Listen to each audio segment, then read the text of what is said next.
こんにちは。及川音楽事務所所属アーティストの野村幸子です。私は初めはピアノで所属をしていたんですけれども、途中でパイプオルガンに興味を持ってオルガンを始めました。今日はオルガンでコレア・デ・アラウホという作曲家のティエント11番の演奏をお聴きいただきました。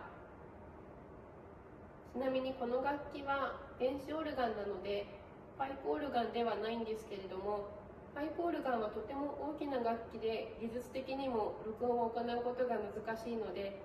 今日は私がいつも練習で使用しているこの電子オルガンで演奏をいたしました。コレア・デ・アラウホは1584年生まれ、スペインの作曲家です。有名なヨハン・セバスチャン・バッハが1685年生まれなので101年前ということになります。当時は五線譜ではなくタブラチュアという数字で書かれた楽譜が使われていました。私は譜読みや練習の際にも必ずこのタブラチュアを参照するようにしているんですけれども、読むだけでもとっても難しい楽譜です。そして長調、短調といった概念も存在しない時代でしたので、使われていたのは旋法。例えば第一旋法は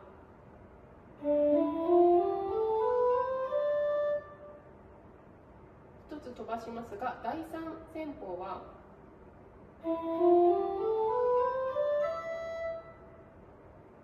このような音の並びになっています。コレアのティエントは全部で69曲あるんですが、そのうち12番までは1番が第一旋法、2番が第二旋法というふうになっていて、今日演奏いたしました11番は第11旋法で書かれているんですけれども、この第11旋法というのがこのように現在の長調と全く同じ音の並びになっていて、この第11旋法が後の長調に発展していったと言われています。バッハが活躍する100年も前の時代のスペインで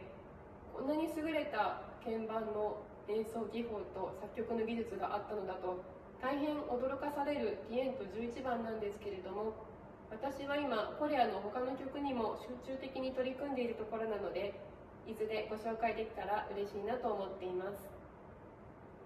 本日は最後までご視聴いただきましてありがとうございました。